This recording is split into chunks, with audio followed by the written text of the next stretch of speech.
What if I told you the fire you've been running from is the very light meant to guide you? You've heard of Rumi's love, but do you know the man who lit the flame? Shams al-Din Muhammad, Binte Ali, Binte Maqalat Tabrizi. Truth isn't polite, and neither was Shams. He came to wake the sleeping hearts. His teachings may not comfort you, but they will awaken you and your soul. Eshq, the eternal divine love, made Shams so much one with God that it would be right to say he knew God through the most direct knowledge coming from God Almighty. He says, "This word Eshq of mine is so dense and complicated. Even if I say it 100 times, something different will be understood each time. However, the real meaning still stays untouched, and no one understands it." The veil of delusion. He is in love with God, and God is absolute being. The God you believe in and worship is one that is created with your delusions and desires. Unless you attain his being, devoid of all restrictions, and exist in his existence. Those who attain the real being deny the God created by delusions. To them it is kufr, blasphemy. Those who are at this state veil the real God to protect the outer part of religion and become kafir, the unbeliever. Knowing this, Shams says, these men have a point. They have no familiarity with my words. All my words become manifest in exaltation, and all seem to be assertion, whereas words from the Quran and the Prophet Muhammad, peace be upon him, become manifest completely through niyaz, supplication, and thus the meaning is all evident. He claims he is in love. Be fair now. If you were accepted by God and were really in love, then would these have been the words of someone accepted? Fire would have been blazing from your head to your toes. Nothing will burn Satan except fire from a God-man's love. All one's penances and asceticism will never tie Satan down. Instead, he will become stronger, because he is created by the fire of carnal desire. That fire can be extinguished only by the light. Only the perfect adept can extinguish the fire.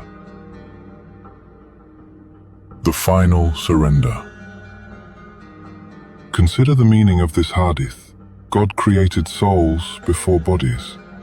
Now when if you assume that they were created 100,000 years before bodies, they still are a veil, something incidental or created. Clearly one must perform ablution to remove all defilements, so that one can begin to serve God and to pray. I do not know how the created and defiled can comprehend the pure and uncreated word kalam. Nay, one must live in the state of surrender, in an absolutely concealed way, so that one's mind is effaced and annihilated, and nothing is left. Then when one is annihilated in God, it is as though one's soul is saying, I am coming, saluting you. I find you alone. Everyone is busy with something and happy and pleased with it. Some are at the level of soul and are involved with that. Others are involved with their wisdom, some with their mind. I find you with no one. All your companions have gone towards their own preferences and have left you alone. I am a friend of the friendless. This description has revealed everything from first to last, yet it remains hidden. Many seekers reach the level of the soul and experience joy within. They remain there and call it God's level, but they are speaking instead of the soul level. A seeker cannot leave that level unless God's grace or divine pull can reach him, or a man takes him in his bosom and pulls him from the level of the soul up to the level of God and says to him, "Come, be a follower, for here you will find another gentle tale. Why have you remained there?"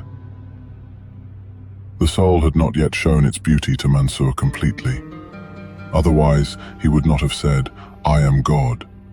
How can I ever exist where God is? What is this I? What is this talk? Even if he had been drowned in the level of soul, these words would not have found a place within him. Where would the letters of the alphabet have been contained? One must dwell in one's heart, not in one's nature or character. Seek the heart, but then, what is the heart? Even the heart is a veil. A perfect adept dwells in God, but they call him a heart dweller. Is it not true that when the light of God's glory reaches the heart, it feels intoxicated, and when that light is absent, the opposite is felt? This state will be repeated until the heart melts and is lost, so that the heart breaks and is no more. Then only God will remain. The Aleph of meaning. An Aleph came out from the inner world of meaning, and whoever understood this Aleph understood all, whereas whoever did not understood nothing. Seekers all tremble like willow trees, wanting to understand this Aleph, but they have elaborated too much over its veils, saying, "There are 700 veils of darkness and 700 of light." They have not led seekers towards the truth. Rather, they have robbed them of it. They have caused disappointment for those who wondered how they could overcome all those veils. God commanded David to hang a chain from the sky to determine guilt or innocence. When touched by the guilty, it withdrew back into the sky. All veils are nothing but one veil. There is none but that one, and that veil is this existence.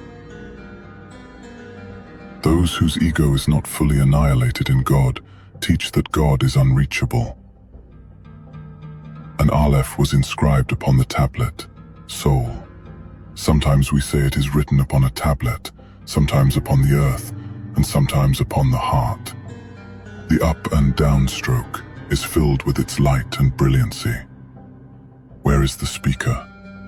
Where is the eye itself? Where is sight so that you can see? All is God. Up, down, eye and ear. All is God. The arrow of truth. Haq.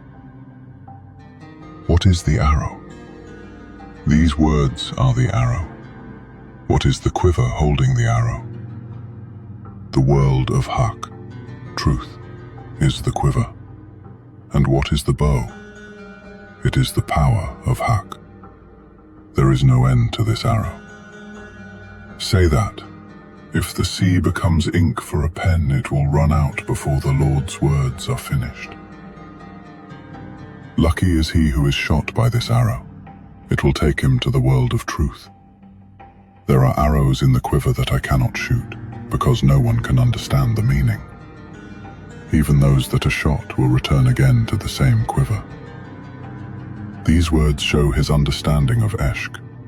It follows that his side looking at Haq, God, is infinite love, and his side facing people with Haq is mercy.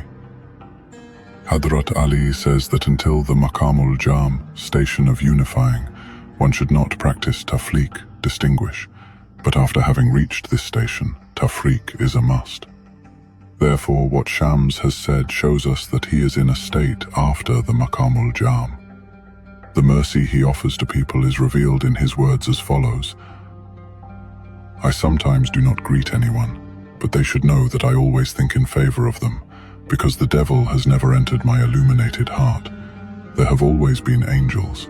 In some hearts there is always the devil, whereas in some others there is both the devil and angel. In mine there is always angel. Therefore, when I mention people's names, non-believers become believers, and believers become wali, friends of Allah. the merging of the lover and the beloved. 100 times he has begged me to give him a cloak, and Maulana Rumi has told him 100 times that my way is not to give a cloak, that my words and whatever you acquire from me is the cloak that I give. When the time comes, God realization, then I shall put your cloak upon my head, and you shall put mine upon yours. The illuminated heart. Such an understanding of divine love has strengthened Shams's faith in Tawheed, oneness, and Wahdat-e-Wujud, unity of existence. He transcended all religions and sects. He annihilated himself within the absolute being and became absolute. He was the soldier of illuminated heart, only which he turned towards. He says, everything is sacrificed for people, and people for themselves. Has God ever mentioned glorifying the skies and heavens? There is no use going to heavens or entering the 7 layers of the earth. One should become the beloved of the illuminated heart and its owner. This is the reason why all the prophets, saints, and the owners of the pleased, fulfilling soul worked and died for. They were all seeking this. The entire universe is in one person. Knowing yourself means knowing the whole universe. As one can see, the love of God turns into respect for humans. Shams says, everyone in this world turns their faces to the Kaaba, but when you remove the Kaaba, it is revealed that everyone prostrates to each other's illuminated hearts. The prostration of one person is to the illuminated heart of the other, and vice versa. Such lovers are not easily understood by people who see things with their intellect. Actually, such lovers are like the 7 sleepers of the cave Kahf, who are always in relation with Allah, unaware of people's critics, and indifferent to extreme happiness and sadness. Shams describes this state of his as follows. God has such servants that there is no one to take on their sorrow, and no one to withstand their joy either. Others cannot come to themselves if they ever drink wine from the same jug of such servants. Those who drink that wine become drunk and lose themselves, whereas the wise who drink it sit sober in the jar. No one can withstand my deeds. It is not religiously permissible for an imitator to say what I am saying.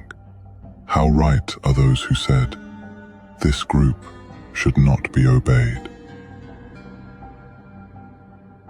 The mirror of the heart. Might sees grace through its own eyes, and can only see might. This slave of God tells a pagan, you belong to him, I belong to him, but you exist through his attribute of might, I through his grace. Grace comes before might. Overlook the fact that might exists, and join grace. It has a better taste. This saying means that the prophet puts nothing inside his followers that is not already there. He tries to remove, with his enchanting words, the veil that prevents them from seeing the truth. The sum of the words of all prophets is this: provide yourself with a mirror to see your true self. A pure heart, the only mirror that reflects God. If you prostrate yourself 100 times in front of a mirror, it never moves from its place. If any ugliness has appeared in the mirror, know that it is your own. Do not despise the mirror. Hide the fault that you see on his face from him, because he is my friend. With the tongue of the heart, he says, surely this is not possible. Now, O friend, you say, place the mirror into my hand, so that I may look at it.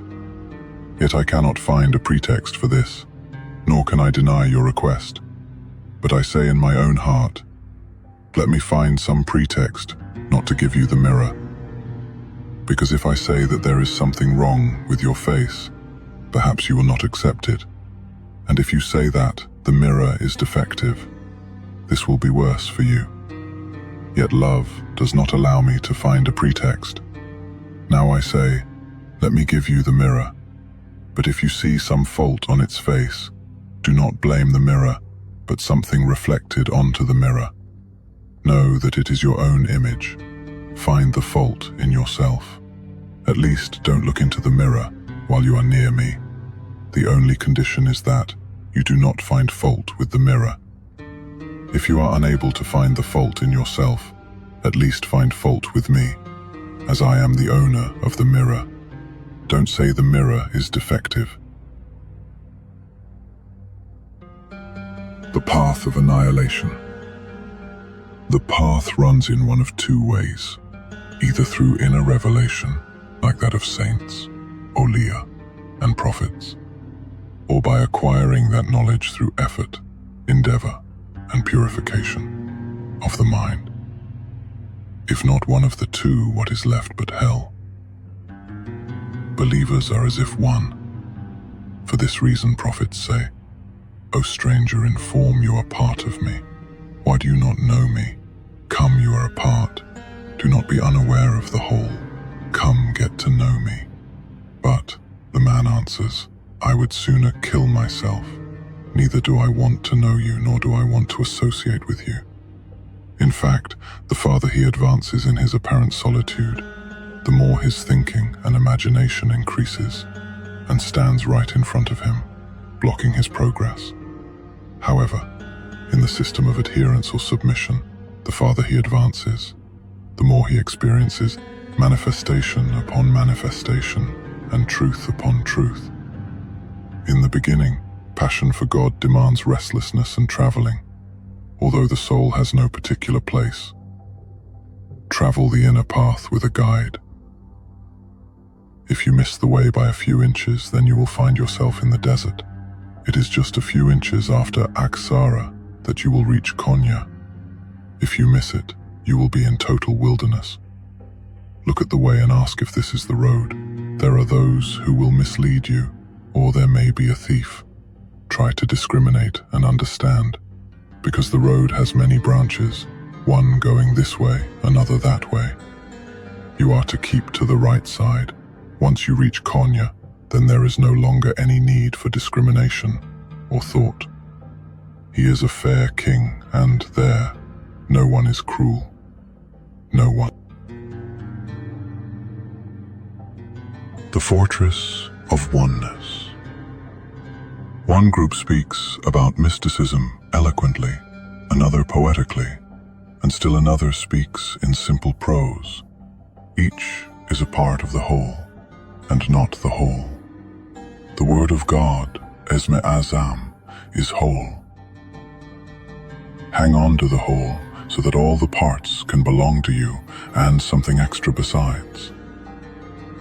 Do not grasp hold of a portion only, lest the whole be lost. If a tree begins to grow in someone's garden, he should care for the entire tree, so that all the branches will be his, as well as the trunk. If he cares for just one branch, the rest will be lost, and there is a danger that even that branch may break and be lost, and that his time and life would be wasted. It is said, one must repeat, there is no God but Allah. He is my fortress. Anyone who enters this fortress will be saved from punishment. He said, anyone who enters the fortress. He did not say, anyone who just utters the name of this fortress. To utter its name is quite easy, as when you say, I went into the fortress, or I went to Damascus. By mere language, you could go in a moment to the earth and sky, to the spiritual throne and empyrean. He who repeats with purity and sincerity, there is no God but Allah, will enter paradise.